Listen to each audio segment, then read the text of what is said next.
Hi everyone, welcome and thank you for joining us today. My name is Jane Hewitt and I'm the Capability Building Coordinator at Connecting Up and TechSoup New Zealand. Connecting Up and TechSoup New Zealand are part of the Info Exchange Group, a not-for-profit social enterprise that tackles the biggest social challenges through the smart and creative use of technology. For those of you who haven't attended a webinar session with us before, Connecting Up and TechSoup facilitate an annual training calendar of online webinars, workshops, boot camps and webcons to help the social sector upskill in all things digital. And you can check out our training and education menu on our website for more events coming up online. So welcome today to the webinar, Wish More People Would Open Your Emails, 5 tips to help improve your open rate with Saoirse Rochford and Erica Avalenda. And before we begin, we'll just start with a bit of housekeeping today. So all lines are muted, and if you have any technical issues, please type them into the questions box on your GoToWebinar panel, and I'll be able to assist you. And if you have any questions or comments during the session, please also type them into the questions box, and Saoirse and Erica will answer them either throughout the session or at the Q&A at the end of the webinar. And please note that your comments are not available to be viewed by the rest of the group. If you're on a Wi-Fi connection and have multiple programs open, please could you close any programs you are not using to get the best possible experience. Please note that this webinar is being recorded and I'll be sending the recording and the slides to everybody at the end of today. And also, if you could please take a couple of moments at the end of the webinar to answer our survey, that would be much appreciated. Okay, so I'll just pass you over now to Erica and Saoirse. Hi, good morning, everyone. I'm Erica. Oh, you guys have lost my screen, haven't you? Again. Hello, everyone. I am Saoirse, and while we are getting some technical issues squared away, why don't you go ahead and pop in that questions box, your name, where you're coming from, what the weather's like, just so we can start to get a sense of the folks who are in the room, and I'll kick us off. I am Saoirse, and I am beaming in from Boston, Massachusetts, and it is officially cold here. I was wearing a beanie hat earlier today. Means it is well and truly done with summer. So yeah, please feel free to pop that in the chat. Okay, Laura from Gypsum, Victoria, Vanessa from Perth, where it's beautiful and sunny and COVID-free, Teresa from Adelaide, cold and rainy, David from Sydney, loves Boston, did a little study at Harvard. Nice. Thank you. And Erica, we are seeing your screen again, so perfect. You are, and you can hear me? Yes. Yeah, okay, good. So keep popping where you are and what the weather is like in that question box. That question box is what we're going to use today for interaction. So we want to make this session as interactive as possible. So pop some stuff in there. Remember, not everyone can read it. Jane will be able to read it, and then she'll pop questions over to Saoirse and I. So thank you, welcome. This is 5 tips to help improve your email open rate. This is the second webinar in a series. Last week we did how to organize people and data to build a thriving community. So this week's content is going to follow on from there. So to get started, I will just do some introductions. So that you know who we are and why we're coming to you with this information today. My name is Erica Avalenda Celis. I live in Hobart, Tasmania, and I am an enterprise account manager for Nation Builder here in Australia. So that's just my job title. That doesn't tell you a lot about my background. So let me just briefly tell you how I came to be here today. So I care deeply about community and technology and how these two things work together to solve real world problems. I came to Australia in 2005, did a bachelor's of science, and realized that what I actually wanted to do was work with people to communicate the important work that scientists were doing, but that wasn't kind of leaving the scientific community. So I got into advocacy. And I also learned about community organizing as a volunteer during the Obama presidential election in 2008. I was a super committed volunteer there in Alaska at the time, and I brought those principles of organizing from that campaign back over to Australia with me. And throughout the next 3 to 5 years, I worked for small not-for-profits, mainly that worked on environmental issues. And I was a communications officer and an engagement officer. And probably the most exciting thing that I did was being a campaigner for the Stop the Trawler campaign in 2016. There was a humble team of 2 of us. We were leading a national campaign, and with the help of our community and Nation Builder, we actually did stop the trawler from coming and fishing in Australian waters. So that journey has brought me to join the Nation Builder team 2 years ago, and now I get to help dozens of organizations and associations organize and lead their communities to action. I'm also on the board of the Australian Conservation Foundation, so I understand how not-for-profits work, and I run my own little not-for-profit promoting Latin culture in Tasmania. Now, Saoirse, over to you. Thank you. Hi everyone, I am Saoirse Rochford. Oh, there's a typo in my name. How funny. It says Rodford. It's actually Rochford. And I have been at Nation Builder for about 5 years at this point. I've worn many a hat in Nation Builder, and I currently head up our partnerships division here, where I get to work with amazing organizations like Connecting Up and spreading the work that we do at Nation Builder in the nonprofit arena in particular. So how am I here? I am, as you can hear, I am from across the pond. I'm from London. I moved out to Boston about 8 years ago, did my master's out here, and fell in love with American political campaigns. I campaign hopped from presidential to mayoral, gubernatorial, and everything in between.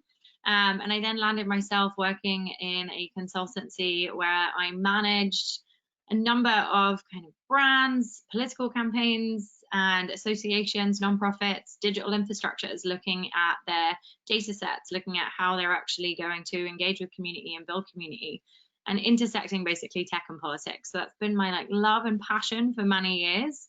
I'm really excited today to dig in with y'all on email, which has been a mighty battle, the email world, for the past couple of years, and working with customers here at Nation Builder on really understanding the ins and outs of what is a very complex subject. So excited to dig in. Thank you, Saoirse, and everyone for continuing to add your introductions in the question box. There's just one more brief introduction that we need to make, and that is to the Nation Builder platform, because this is going to give you context of this webinar, but also just wanted to note that this webinar has been designed for anyone. You don't need to be using Nation Builder to learn something useful today. So here is a little graphic of what Nation Builder actually is. Nation Builder is a community engagement platform that includes several tools that are required to organize a community all in one place. So the platform includes a website where supporters can take action, a client relationship manager where you can organize your people, mass emailing capabilities to communicate with thousands of people, or the ability to email one-to-one, and the ability to provide ticketing and make donations and run memberships. We power many of Australia and New Zealand's most high-stake movements and campaigns, and as we build and evolve our platform, we're constantly studying the history and the science of community building, and always trying to figure out what actually moves people to action or to do something. So with introductions done, let's move into our content for today. So to begin, we are going to give you 5 tips today on how to improve email open rates. But to get started, we actually need a bit of a benchmark. And so what I've put here on this screen is the benchmark for the not-for-profit industry in Australia in 2019. So the average open rate for this industry is 27.1%. So I would like to now ask you a question using the poll feature of this webinar. And I want you to think about the open rate that you currently have with your organization knowing now this 27.1%, I'd like you to rate on a scale of 1 to 5 where you sit, where 1 is, okay, not doing so good, and 5 is we're doing amazing. So please go ahead and participate in the poll. If you don't know what your open rate is, go ahead and type into the question box, I don't know what my open rate is, or something along those lines. So we'll give you a few seconds because there is a time lag on this. So we'll just have a few seconds for you to think about that open rate and your open rate. Okay, all right, folks in the middle. Great, that's good. I'm happy we're not seeing a lot of 1s, pretty much in the middle. Whoa, and no matter where you land on that scale, we can definitely help you today. So let me get this back for you. Here is an overview slide of the tips that we are going to be talking about today. So tip number 1 is segment your list. Tip number 2, think about timing and send the right call to action. Tip number 3, personalize the email. Tip number 4, write in plain English. Tip number 5, keep your email list healthy. All right, so let's dig into the first one, segment your list. All right, so your email list is very diverse. So I want you to think of it that way. Everyone is not created equally in that list. You can see the image here is just an illustration of different sizes, shapes, colors, and this is kind of what an email list is when we're thinking about the people that are there. The people on this list have come by different ways. They've been on the list for a different amount of time, and they've interacted with your organization in a different way. And therefore, segmenting will allow you to cluster people together with things that are similar so that you can target accordingly. I want to tell you a story about how I had an experience where this did not happen. So in Tasmania, there are a few not-for-profits in the natural resource management.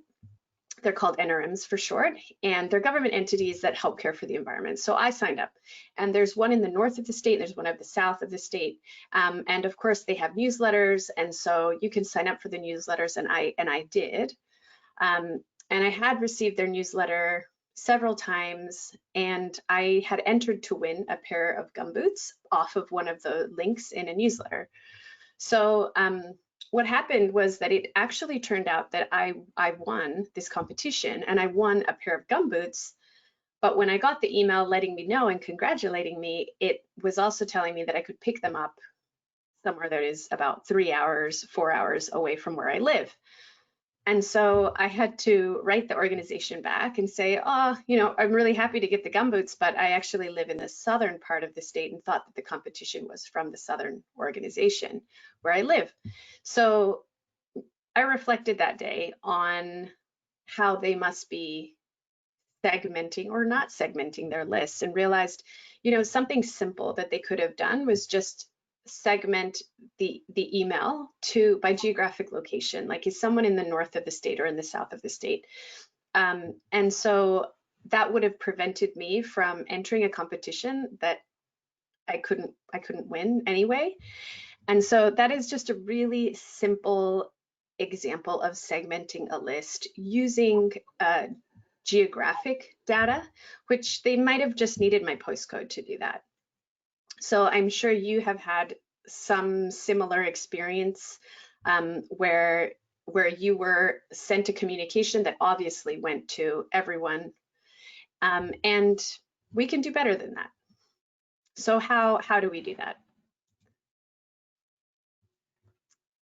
Segmenting your list. First, we need to break down the types of segments that you can segment by. So first up, the persona segment deals with issues that people care about, maybe their geographic location, and maybe preferences. So let's focus now on the right part of the screen where we've got a little screenshot there. This is a screenshot of Nation Builder, where we are using a filter, adding some criteria to that filter in order to segment and target a group of people. So what we're looking at here is a filter that is looking for people whose primary address city is Melbourne and who have an issue tag of neighborhood safety. This result gives us Alex Fields, right? So we now know that Alex is in Melbourne and she cares about neighborhood safety. So I would now be able to send an email or call Alex, based on this very specific information. In practice, when you have hundreds or thousands of people, you're not just going to get one person in your segment, in your filter, you're going to get many. So we're now going to talk about behavior, segmenting by behavior. This includes actions that people have taken before. So Alex also has a little tag. The tags are those yellow things. The tag says event attendee fundraiser 2018. If you can see that one there. Yeah, so that tag is indicating that Alex actually came to a fundraiser in 2018. So we could also segment people by that tag if we were, for example, inviting folks to this year's fundraiser, because it makes sense to invite people to this year's fundraiser that went to the fundraiser last year or the year before. And another example of segmenting by behavior might be if you had a tag or some attribute on people's profile indicating that they were major donors, because major donors you want to treat special, right? So if you are going to send out a small ask, so, asking for like $5 or $10, you probably don't want to send that small ask to your major donors, because might make them feel like you don't know who they are despite their big investment in your cause. So you would leave them out of that targeted email and send it to other people who may never have donated or have only donated under a certain amount. And finally, by life cycle. So this segmenting by life cycle, what I mean by life cycle is where in the life cycle of being a supporter with your organization is the person? Are they a new supporter? Have they opened emails recently? Are they someone that's been on the email list for 3 years and has opened an email in the last 6 months? Or are they someone who consistently takes action, sends emails, replies to you? Where are they in the life cycle of being in your community? I'm going to touch on that in another slide. But here is just another reason to segment your list. So recently we analyzed open rates of different size email blasts, and what we actually found is that the larger the email blast, the lower the open rates, in particular in 2020. And this work was done taking into account our current global pandemic, where people are getting more email, right? Not less. So there is a steady decrease from 64% to 14% as the list increases in size. And I show you this graph because so often I hear that engagement or comms professionals are being told by their management to just send to everyone. So that's based on an assumption that by sending to everyone, more people are going to see it. That is just not true. And now we have data to back that up.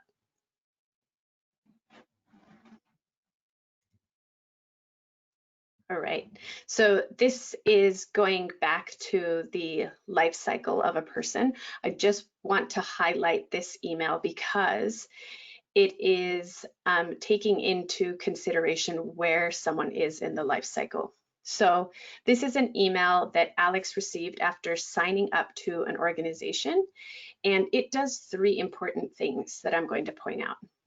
In the subject line, it points out that Alex has joined, so it says thanks for joining, so it acknowledges that he's new. It also, below with the blue link, asks Alex to fill out a short survey. And so this is really a great thing to do in a email just after someone takes an action, because it allows Alex to tell the organization a little bit more about himself. That way, the organizers have more information and in the future can send him more targeted emails. It also says, I'll be in touch soon. So this leaves the expectation that he's going to be receiving more email from them. So it's not a surprise. That So last piece this, is important. go ahead, Sarsha. No, just that last piece is really important. People need you to acknowledge that you will be in communication with them. Yeah. So these first 2 tips that I've gone through are quite hefty. There's a lot of content in them. So I just want to take a moment now and pause for questions. So using the little question box of your GoToWebinar, if there are any questions coming up for you, or even just thoughts or comments, we would love to hear from you now. And there is a little bit of a time delay, so pop your questions in there. And if we don't have any, we can keep going, but it's a lot to digest.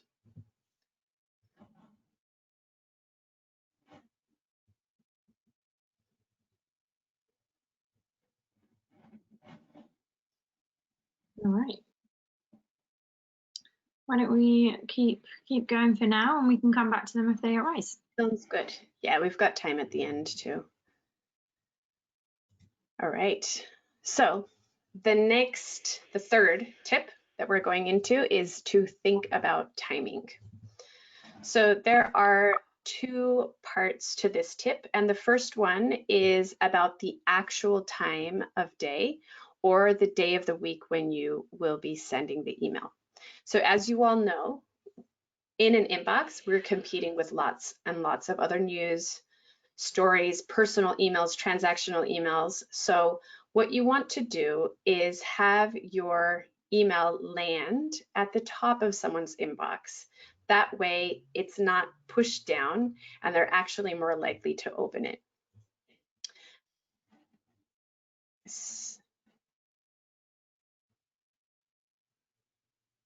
I'm just seeing some questions coming in, so I might pause and answer those. There must be a bit of a time lag. So someone's asked if we could explain the difference between open rate, click-through rate, and click-to-open rate. So open rate is the rate of someone actually opening the email, and click-through rate is when they get in the email, do they click through another link to wherever you are sending them. And the click to open rate, we can come back to that one at the end because it's not coming off the top of my mind. It's kind of a combination of 2 things. Yeah, I think just in the interest of time, because we're like nearly at the halfway mark, I want to make sure that we get through all of our content for y'all. And so keep those questions coming. I will keep an eye on them as Erica keeps to kind of go through content, and we will make sure to get to them throughout the end of the session. Sounds good. Okay, so back to thinking about timing. Think about where people are. You know, you might have people who are office workers, and so from 9 to 5, they're at work, they're checking work email, and then possibly the only time they have to check their personal emails on the weekend or after work. So maybe it would be better to send later in the day. And these are all things that you can test as well. Take any advice with a grain of salt that, you know, says you should send on a Sunday at 3 p.m. versus on a Wednesday at 5 p.m. because your community is unique. So it's best for you to decide when is that good time after doing some testing.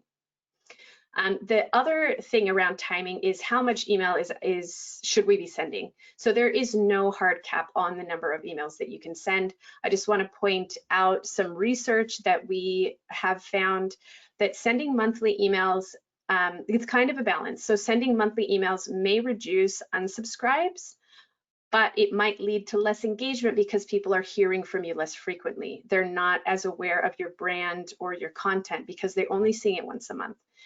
So on the other side of this balance, if you send more often, you're likely to strengthen relationships because people are hearing from you more often, but you also might get more people unsubscribing. So this is definitely another thing to test and a fine balance.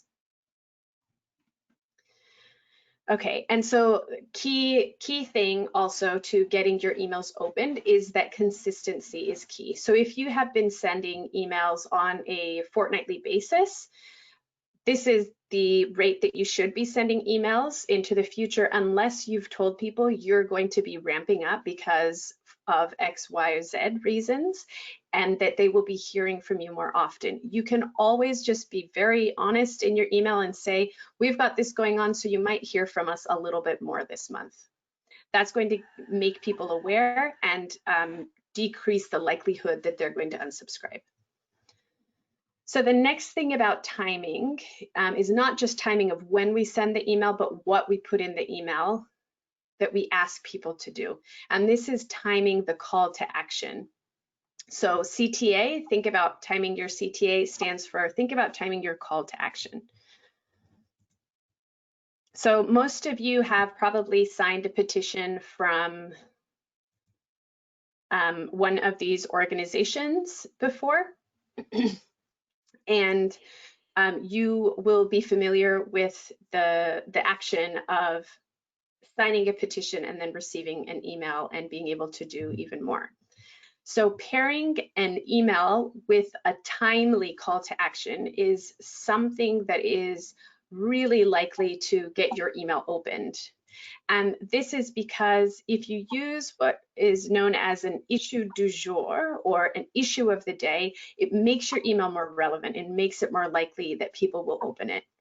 So this is a good example of an issue du jour where Save the Children has created a petition that is asking people, that is, you know, saying down at the bottom that we're all in this together, that while Australia has one of the world's best healthcare systems, many of our neighbors around the world are ill-equipped for a pandemic, and we must stand in solidarity with our neighbors by encouraging our government to support vital support for vulnerable nations. So this petition, can you imagine receiving an email to sign this petition in the height of the pandemic? You're gonna go, right, that's really relevant to today. I actually really believe in that. I'm gonna open this email and sign it. So the second thing about a timely call to action is that after someone does something from an email that you send them, they are likely to be okay with doing something more. So think about what you can do to deepen that that relationship after they've signed, they've done the thing that you did that you suggested they do in the first email. And of course, sending another email with probably a softer ask while they're active or they're hot will increase the odds that they're going to actually take that action and open that email. So here is an example email that I want to share with you. Whoops. Okay, so this email was sent after I signed a petition. It's a really good email that is touching on actually segmenting and a timely call to action in thinking about the life cycle of the person, because I received this email after I signed a petition. It's giving me an update about a clean energy in California and asking me to call my state assembly member. So it's timely because I just took an action about getting California to 100% clean energy, right? And then I was given the ability to actually take another action without ever having to leave my inbox. So because I did one, I'm more likely to open and do the other one.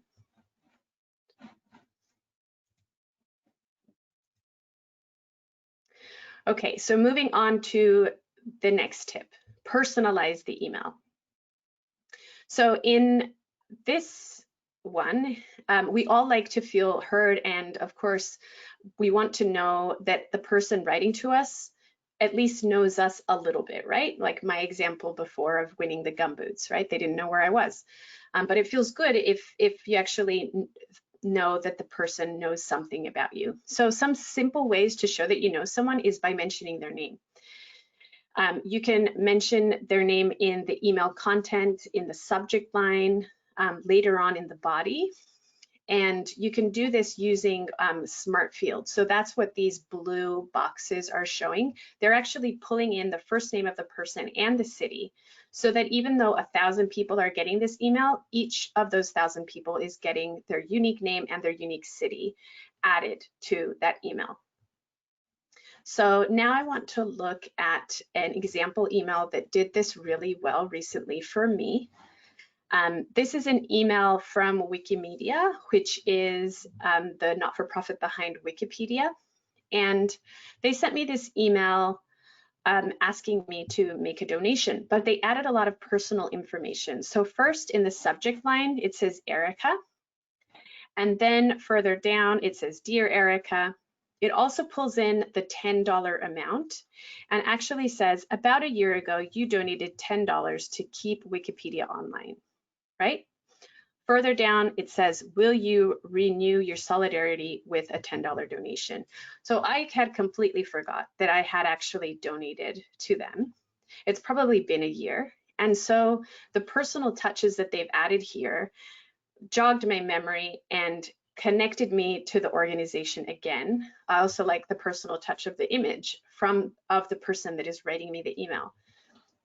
So I am much more likely to donate to them again because they've added these personal touches than if they had just sent me an email saying, hey, we're running a campaign to raise funds this year. Can you donate? Here are some amounts that you can donate. So this email is just showing such a good example of making it personal. Now, the next lesson around making it personal has to deal with the format that you write in when you write your email. So here are some dot points that I'm going to go over as I explain the email in the right-hand side. So not all of us read emails the same way. Some of us like to read detail and are likely to read the whole email. And then some of us are more scanners and we just want to be able to get the general gist of the email by reading a few lines. So let's have a look at this email on the right. If I read only the bold lines, making people read your emails isn't impossible, but you must write for everyone, not just the readers, but the scanners too. Sign up to learn how here. If I just read those 4 lines, I get the point of the email and I know where I can sign up to learn more, right? Then underneath each bolded line, I've added the detail of that line for those people who really do have the time and want to read about this email. This way, it's catering to all sorts of people. And if they see one email from you that is formatted like this the first time, they're more likely to open up the next one because they know that your content is digestible. So dot points for you to remember in order to make this happen in your emails is get your point across in 3 lines. So first, write the 3 lines and make sure that if you read them, you get the point of your email. Then bold these lines in your email, add the detail of each of those lines underneath, and insert links and calls to action like I've done here in several places, but definitely before reaching a point where someone would have to scroll. Okay.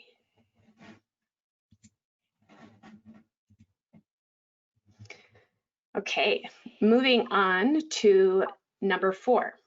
So writing in plain English. This is tip number 4. The reason that this is one of our tips is that, once again, we want to write email that anyone can read. So in order to do this, you want to keep sentences short, use the active voice, be personal, use everyday words, leave out technical terms, but instead link to content for those who might be interested in getting a little bit more detail. So I'm going to show you a couple examples of this and how we can change a couple sentences that aren't so good into better sentences. So here we go. It's become a fact that the reef is in trouble and has suffered significant bleaching in the last decade. It's the responsibility of everyone to take action. How else could we write that, keeping in mind these dot points? The reef that you know and love is in trouble. Take action to help save it. So this second sentence is using the active voice. It's making things personal because it's using the word you and words like love. And it's actually telling you what you can do. Take action to help save it. Let's have a look at this one. One of the most powerful things we can do as individuals is get in touch with our MPs, federal and state, to urge them to support better environmental laws. We've launched a tool that can help you do this. So how else could we write that? Are you tired of lousy environmental laws that don't protect nature? Ready to tell someone that can do something about it? Get in touch with your MP by clicking here. So in this second example, we've taken the passive voice and turned it into an active voice once again. We've used more personal words and words that are more plain English. And we have given someone something that they can do.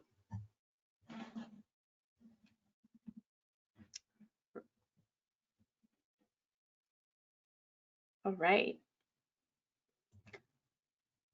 So that is the 4th tip. What I'm going to do now is hand over to Sorsha to run you through the last tip. Thank you, Erica. We are here to talk about some acquisition and warm-up. For those of you who don't use the term acquisition, that is totally fine. What I am talking about is when new people come into your organization digitally, in particular about your email. So number 1 is know where these people came from. So if you are out there doing ads on social media or on Google or wherever, radio maybe, and the call to action is to have someone sign up for your email list. That data point is a really, really important understanding of where your supporters come from, where they are traditionally living or interacting with content. Potentially, you may have some older data sets in your database. You might be looking at folks who had originally come and signed up at an event, right? They signed up, they came in and they handed out their email address for you. You really, really want to keep track of that data for an origin perspective so that you can understand where your best net return will be on acquisition campaigns for net new supporters. The other piece to think about here is being deliberate and forthcoming with your sign-up process. What I mean by that is I know that I personally have done it. I've signed a petition because I like the color blue, and then all of a sudden I get an email that tells me I should buy a blue handbag. That is not forthcoming about what you're going to do with the data. And I understand there may be some nonprofits here today that are doing list shares. That's very common, right? If that is the case with what you're doing with your organization, then you have to be upfront about that. You have to let the end user who's wanting to interact with your content know. The last piece of this, when it comes to knowing where your list came from, is telling your recipients what to expect and including an opt-in box on a sign-up page. When you think about why someone wants to receive your content, or them not feeling surprised, not wanting to flag you as spam, the more transparent you can be about what your opt-in engagement is, the better. So if you have a petition page that has a default checked opt-in box or is a hidden opt-in box, that's not being forthcoming. That's not allowing people to actually opt in and say, yes, I want to receive more information. The other thing here is telling folks what to expect, and we'll talk about that more in the next slide. The next thing to talk about here is carefully introducing recipients to your community. And so what we call these here at Nation Builder are welcome series. Some folks call them warm-up series. There's a couple of different ways to think about that process. But what that really means is welcoming them to your community. Traditionally, this is a 3-series email. So your first email might be a generic kind of welcome to the org language at the top. But where you're going to hit a home run there is with the personalization of the data that you know about that person because they've just taken a particular action. You also want to make sure that in that email, you introduce that you will be in touch with them again more frequently, like we saw earlier in Erica's presentation with that first email. Your second email in that series wants to have some type of a softer ask, right? You're still letting them get to know you as an organization and giving them a softer ask of maybe it's, like our Twitter page, like our Facebook page, share this particular post. It's a lower barrier to engagement, but you're still giving them a call to action. And then the final email in that series will be kind of a wrap out, basically, of the welcoming to the organization. In that email, you should be thinking about things of what's your cadence moving forward? Is it bi-weekly? Is it monthly? Are there different types of communications people can engage with? That feeds us nicely into telling folks what they can expect from you, right? Where I was just talking about there with those different types of communications, it's important to allow people to self-identify. Would they like to receive volunteer updates versus event updates, for example? And making sure that that's transparent. The last piece of this is your subscription tags and a sign up page, and Erica's going to talk about that more in the demonstration component. It's really important to have a multiple level subscription page that isn't just an unsubscribe from all communications. This allows you to gather data on the individuals and how they're receiving your content so that you can actually make it more meaningful moving forward.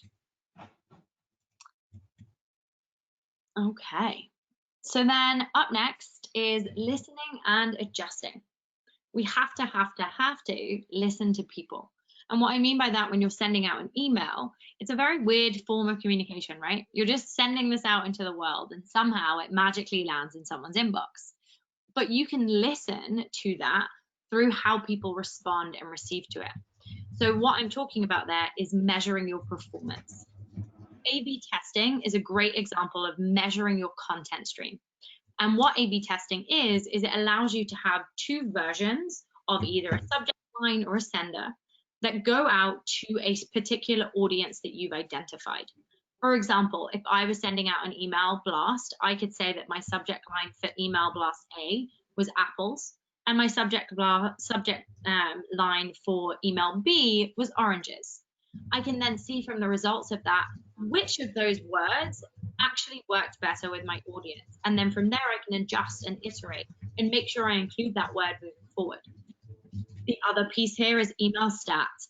Opens and clicks are really, really important. And for that question that we had earlier of your open rate, click-through rate, and open to click, your open rate is specifically how many people have opened the email from the number of individuals I've sent it to.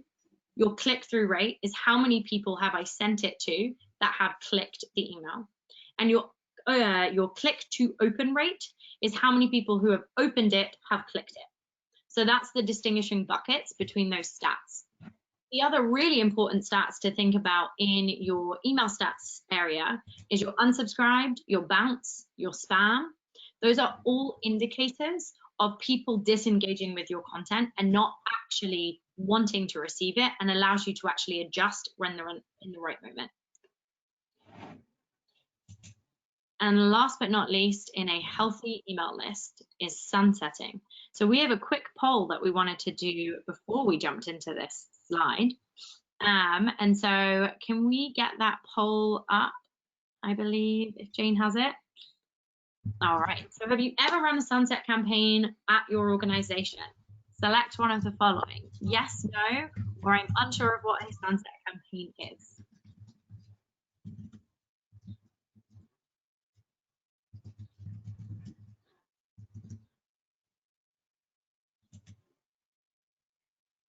Okay, so we have 2% yes, 24% no, and 74% not sure what a sunset campaign is.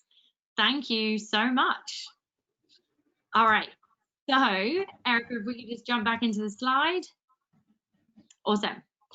So a sunset campaign is not the beautiful, amazing sunsets that y'all are experiencing out in Australia. It is removing people from your lists. I know it doesn't sound super exciting, but it's actually really, really important. And I'm not just talking about going in and willy-nilly removing people from your list. This is a targeted exercise that organizations should employ what's called a sunset policy.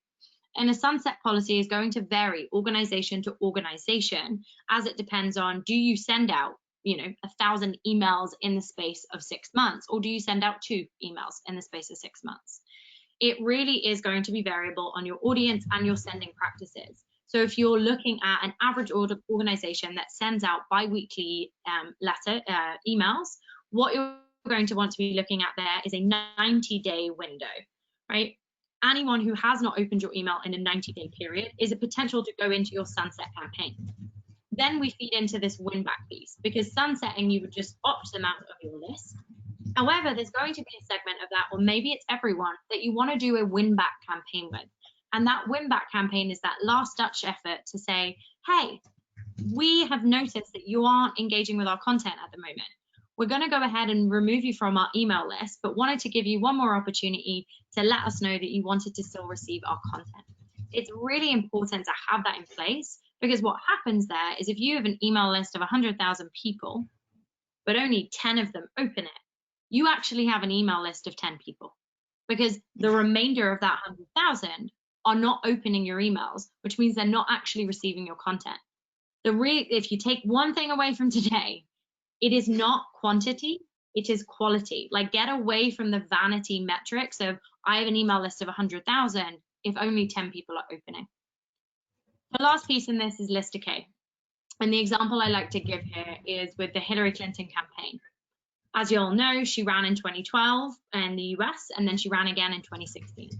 In 2016, her email list, when she went to start and announce that she was running, had decayed by over 65%, which tracks here with that 22.5%, which is an industry average of emails expiring. What that means is that people have left jobs. People no longer have that inbox. I'm pretty sure I have a hotmail.co.uk account that I had 15 years ago. I don't think I've looked at it since, but I still have it. And list decay is going to impact you being able to get into the inboxes of people who actually care and want to hear from you. So with all that being said, Erica, I'm going to flip it back to you. Cool. Thank you, Sorsha. A few of you, I've been answering some questions, your questions in the questions box, so just have a look out for those answers. Jane will be sending those to you. I'm going to stop sharing my screen now, or switch my screens to show you a demonstration of actually in Nation Builder touching on several of the principles of the tips that we have given you today, and try and leave some more time for Q&A. So just give me a quick second to figure out this sharing situation. And yes, please keep those questions coming, and I will be popping in while we are doing this demonstration for y'all.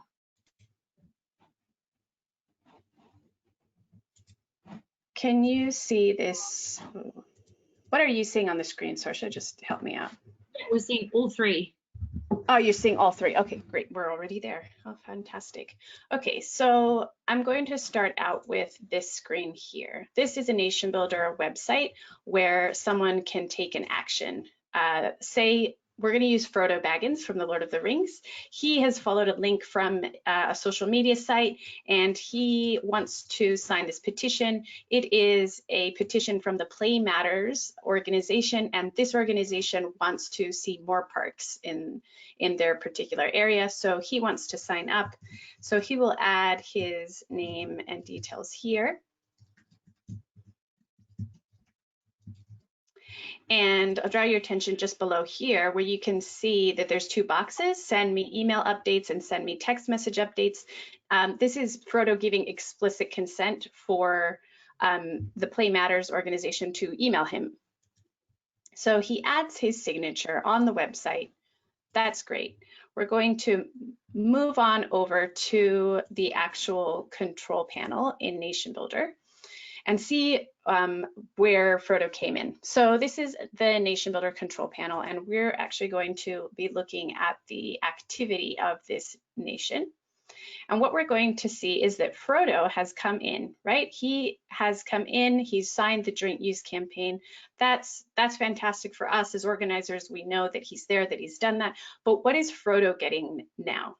So what's happened now is that I, as an organizer, have actually set up the nation to send Frodo on an automated email series journey. So we're going to look more into this.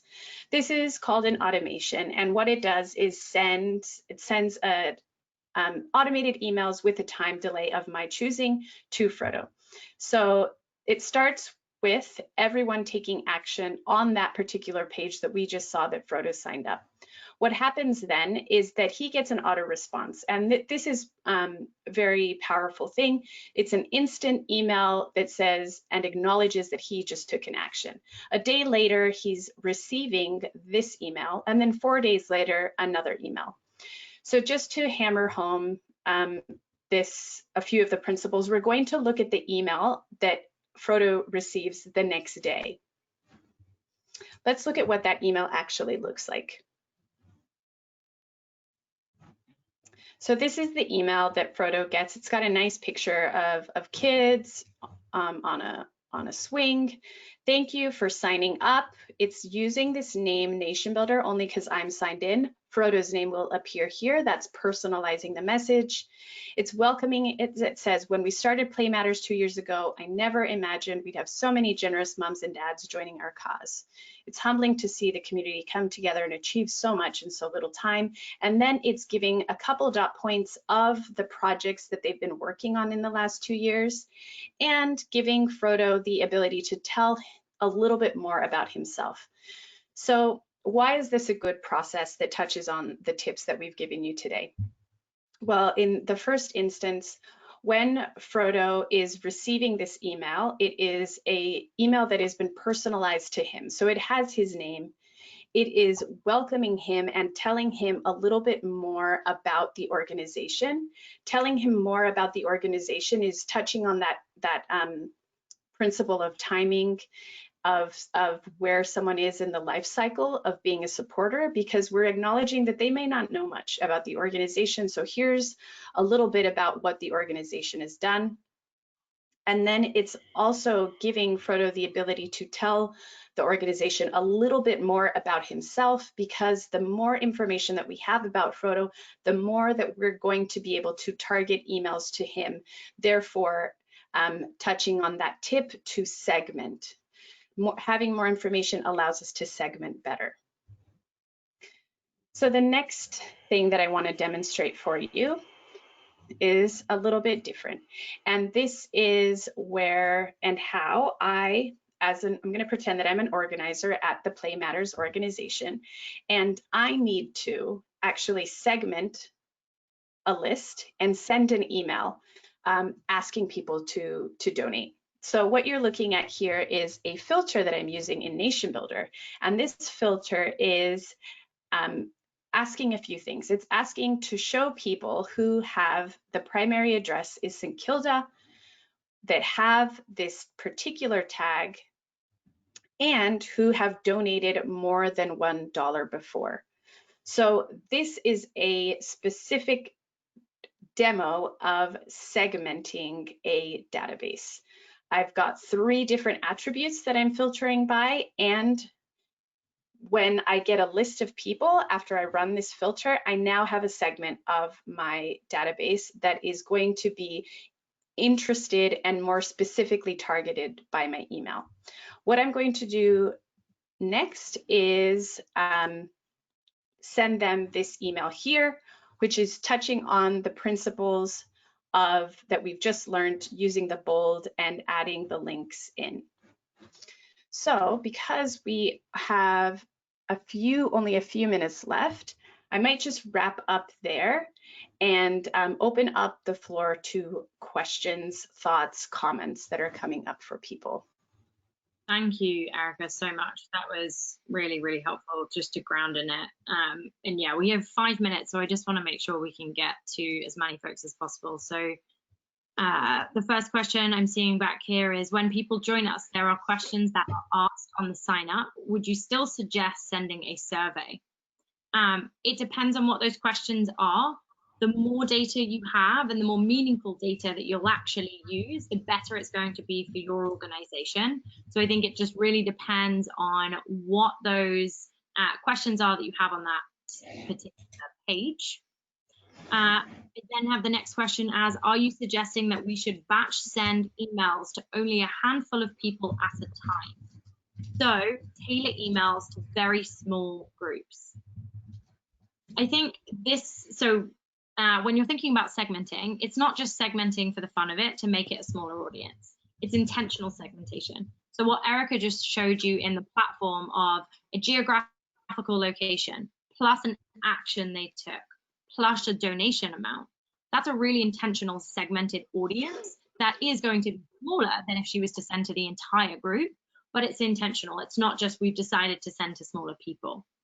The other piece is that the data that Erica showed around any emails that are 100,000 plus are seeing a 14% open rate, which is not where you want to be when the industry standard is hovering around the 27% mark. The next question is, I read that for-purpose emails on weekends often had better open rates. Any thoughts?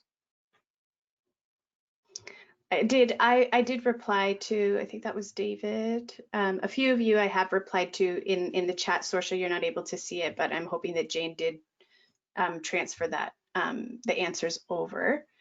I will scroll to one that I have not answered, okay, which is, let's see. Maybe Sorsha, you can do the one that says, can you please provide a bullet point list of the 5 points in the chat box?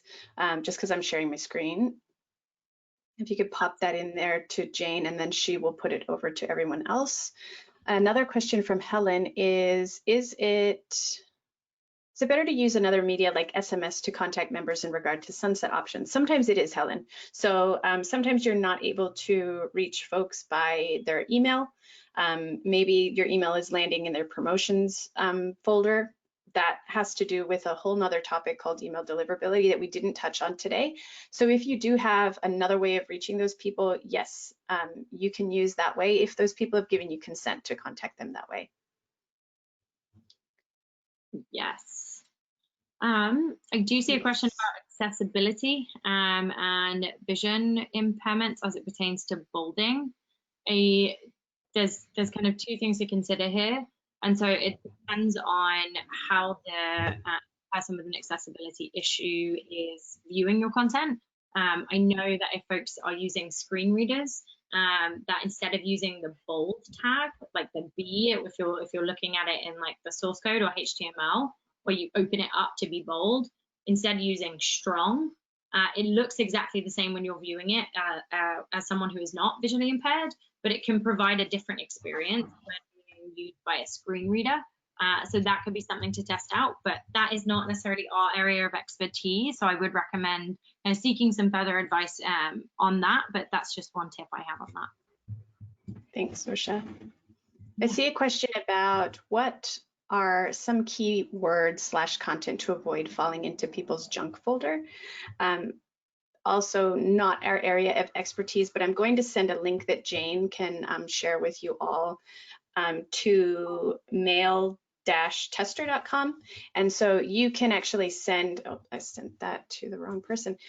You can actually send your email blast to this first. And then what happens is it's going to kind of give you a rundown of what you could improve about your email. So it's a really handy tool to use. Yeah, and just one tip on that, avoid like massive neon yellow highlights, avoid exclamation points, like 3 or 4 in a subject line, and avoid big, why can't I capital letters? There we go, capital letters everywhere. It's tough. All right, we only have 1 minute left. So Sorsha, do you want to tell us about what people will receive in their email after this webinar? Absolutely. So in the email that you will get from the amazing Connecting Up team, you will get access to this deck. So I sent the 5 points, but you'll get access to the deck as well if you didn't get it this evening. You will also get access to a Sandbox Nation. And a Sandbox Nation is where you can come in, what you saw tonight in Erica demoing, and you can actually test it and play around with it. You can run your own filters. You can start to like mock up what a sign up page is and an email page. Which is fantastic. You'll have access to that kind of through the end of October. And then the extended free trial for Connecting Up members. So Nation Builder provides a 14-day free trial for folks coming into our software. And as a Connecting Up member, you'll actually get an additional 30 days.